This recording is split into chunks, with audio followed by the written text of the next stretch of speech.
Hello everybody, welcome back. Oh boy, so we're going to update you. New series on our new niche. How's it going? So forth and so forth. And the answer is, well, unexpected.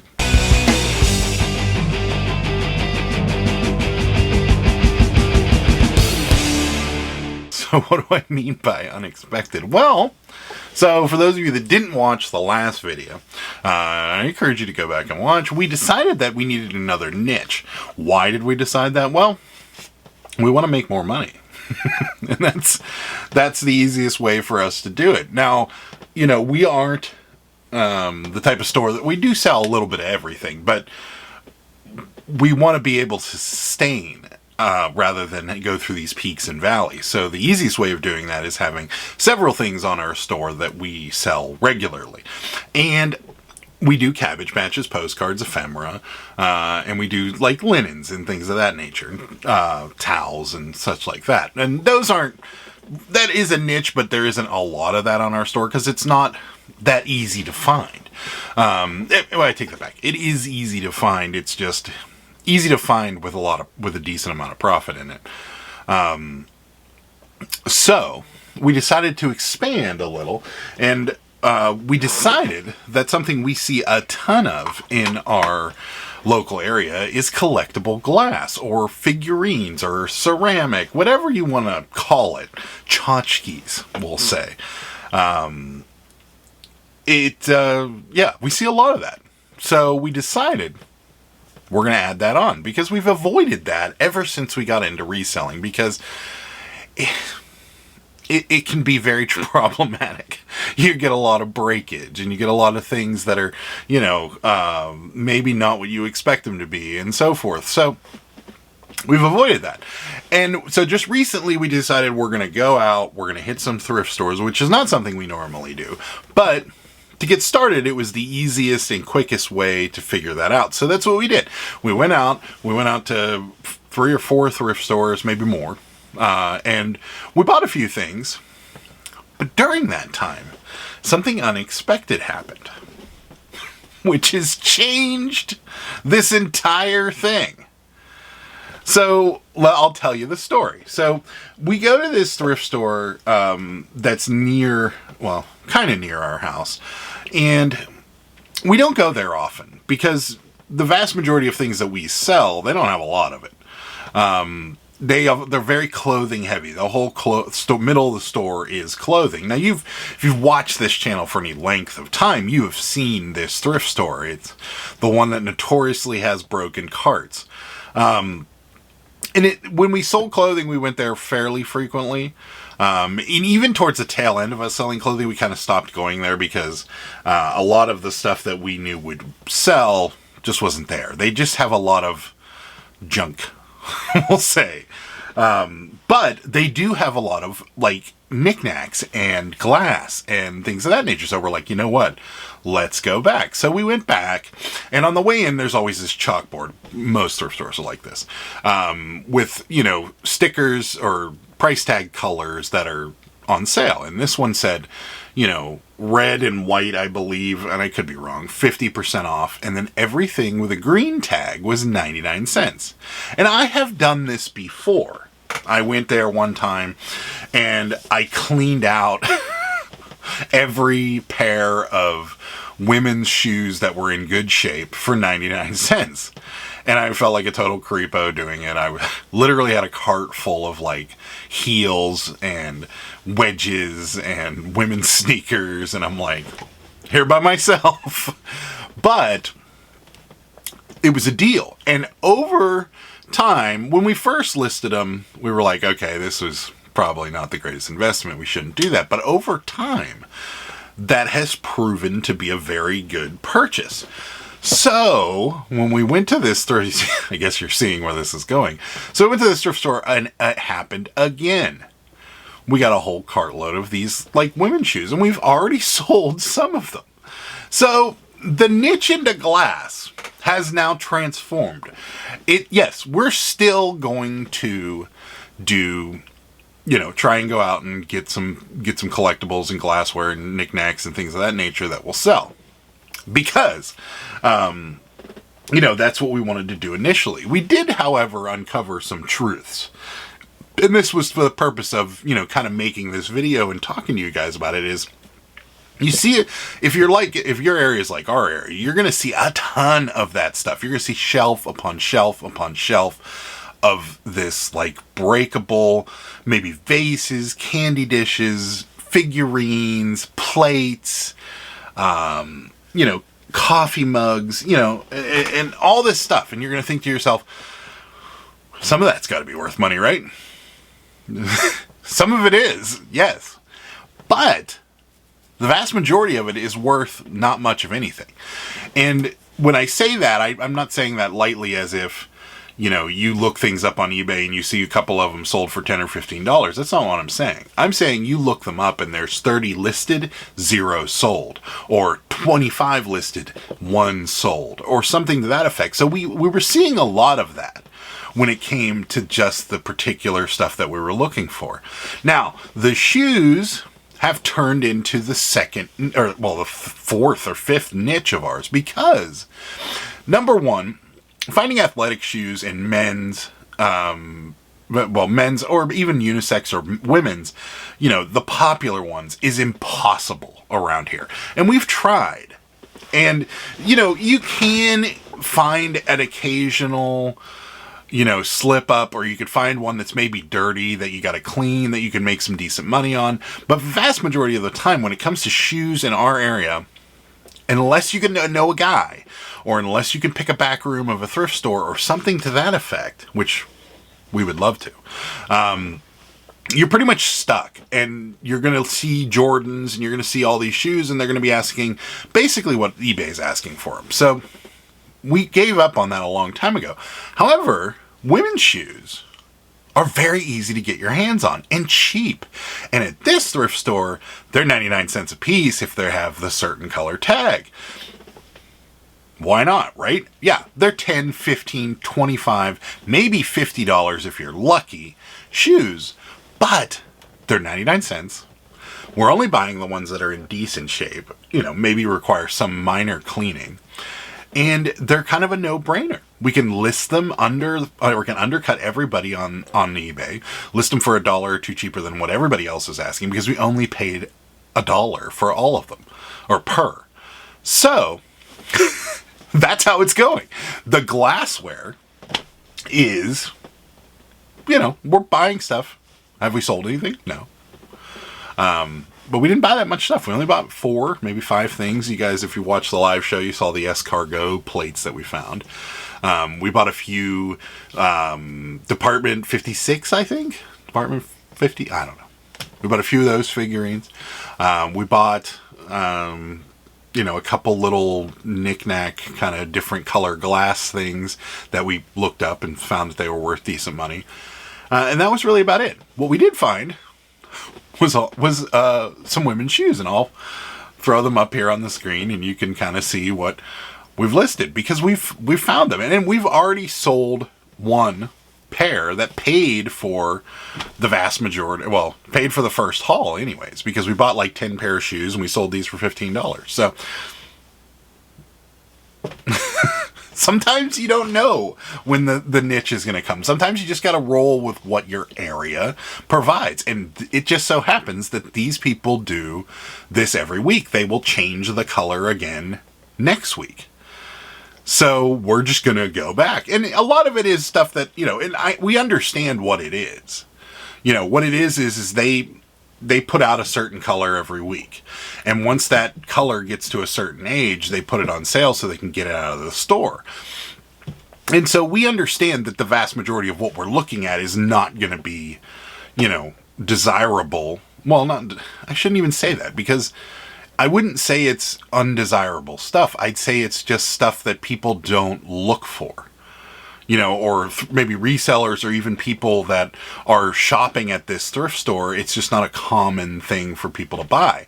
And we found some decently branded shoes. We found a pair of Nike's tennis shoes. Now, they're not, super expensive, rare Nike tennis shoes. They're just women's Nike running shoes. But they were clean. They look like they've never been worn. And they were there, and they were only 99 cents. So why not, right? Oh, it's funny how these things work out, but it worked out, and it's something that we're gonna roll with, because why not?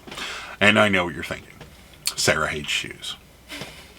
But this is my project. So I'm cleaning them, I'm picturing them, and I'm listing them myself. So, and then I'm just putting them all in a box, and Sarah's organizing them. So it's not a big deal for me to do things like that. And I'm trying not to buy ones that are trashed or that require a lot of cleaning. Don't get me wrong. If it's something insanely rare and something that is really, really valuable, I'll probably buy them and clean them. But most of these ones are just, quick once over, maybe get rid of some scuffs. I've polished a few leather ones because I have some shoe polish.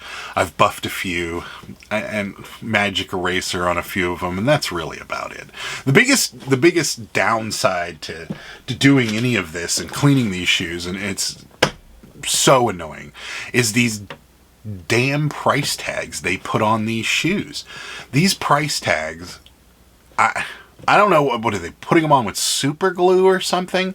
Like, the adhesive is just so difficult to get out of them. And I heat them up to try and take them off, but, some shoes you just can't do that with. You'd be too afraid of damaging the shoe. So, and then they put them on the insole. Just put them on the sole of the shoe and move on. Like, don't stick them anywhere on the product. Yesterday, I had one on, like, the insole on the inside of the shoe, and when I peeled it off, the material from the insole came off. Now, I've sold shoes like that, so it's not a big deal, but still, it's an imperfection that wasn't in the shoe when we bought it. And then they had one that was stuck on patent leather. That was fun to get off. It's just, think, right? Think. Oh, you guys want to ship some stuff? We haven't done that in a while. Sure, let's do that. So, yeah, that's our new thing. We sold this. This is what I was talking about when I was talking about linens. We try to find new old stock linens because they sell well. And they sell for decent money. And especially if they're new, they're going to go for pretty decent money. You know why? Because we don't make stuff of this quality anymore. Which is what everybody has said to me when they're like, yeah, I buy these because we don't make stuff this good anymore. So, which is kind of funny. But, well, actually it's kind of sad, isn't it? But, yeah, that's what I was talking about with the new, there's one thrift store that seems to have a ton of it, and we buy it from there, and that's it. This is going so close that the priority flat rate envelope will actually be $1 more than this. So it's going in one of these Tyvek envelopes that I love so much. I use these a lot for Poshmark because Poshmark, requires you to use priority. But I will tell you what, this seal makes me so nervous. And I know there's a few of you out here that say that you just stick it to this and it's fine. But I can tell you that I could, it just doesn't seem sealed. It seems like it's going to come right off. And I got to put tape on it. I know it's a big no-no in the reselling community, but I can't handle it. I always put some tape on it. So what do you guys think? I'd appreciate some comments. I'd appreciate some feedback. What do you think? Did we make a big mistake? I don't think it is. I feel like this is going to be profitable. I feel like we're going to learn some new skills on the glass side of things. And I feel like, 99 cents from anything, literally anything. I should have said, I was about to say 99 cents in the reselling world is unheard of, but 99 cents for anything of any sort of quality is unheard of, period. It doesn't matter where you're going. Even if you go to McDonald's, getting something for 99 cents, it's pretty much impossible anymore, right? We don't have a dollar menu. We have a dollar menu, but it's really nothing on it's $1. So, yeah, that's always my my thought process in my head when I see something for 99 cents. I almost don't care what it is, you know, within reason. You know, we see a lot of shoes that are severely damaged or peeling or something like that, and that's no. But I don't know, 99 cents is hard to pass up. Even if it is damaged, you're thinking, well, maybe it'll sell. This was a funny purchase, and this we knew would be a long haul, kind of like the shoes. These are comfort color shirts. We have about maybe 50 of, well, we had about maybe 50 of them downstairs. And we bought them all. They're all the same size and the same color. We were selling them at the flea market for $1, and people were buying them. Even if they didn't fit them. If a lot of people bought them for, like, shirts to wear to bed and stuff. I mean, $1, again. You almost buy anything if it's something for $1. But, yeah, we've sold them slowly over the course of time. I think we spent $5 on the whole box, so long since made our money back on these. But poly bag, link down below, Jiaropack.com. Get yourself some poly bags. Code Pittsburgh10, 10% off your first order. Shameless promotion. Let's ship one more thing. We'll get going. This happens a lot with us. People come through and buy several photographs from us. And this person bought 3. We've got family holiday, Thanksgiving, outside Thanksgiving boiling sausages. Right there. It looks like they're going to cook the kid. Oh, that's funny. There's some things you don't see anymore, and that's one of them. I wish camera would focus on it. There you go. You don't see that anymore. And then we've got family poses in bobsled by Lake Placid sign. There. And then we got, last one was 1940s found photo, man outside Twin Oaks cabin office and vacation, on vacation. I don't know where this is, but there you go. 3 of those, 10, let's see, 20, $29.75 for these 3 photos. So not bad. Gonna have to refund a little shipping. For those of you that don't know, you cannot send photos eBay standard envelope, which is lovely. You have to send them regular mail. And I know why they do it. There's dimension issues that people would jack up, I'm sure, but it would be nice. But, yeah, we've had a few people make us offers based on shipping. They're like, why would I pay $5 to ship 1 photo? I understand. You know, we get it, but it's our only option. You know, if you want to provide tracking. If you don't, and you just want to throw a stamp on it, then why not? The do not bend stamp is coming out. If you don't want to provide tracking, then I guess you could, but we don't do that because we'd like to keep our top-rated seller. So, all right, guys, we're going to wrap it up there for this video. Thank you for watching. Thanks for talking with us about it. It's been a lot of fun. I hope you guys enjoyed it. Don't get me wrong, we'll still be updating. Those series will continue on and see how this ends up going for us. But yeah, me and Sarah will be back live tomorrow night, 9:30, and then again on Sunday. So we will see you guys then. Don't forget to hit that like button and subscribe to the channel if you haven't. Bye. Good day, sir!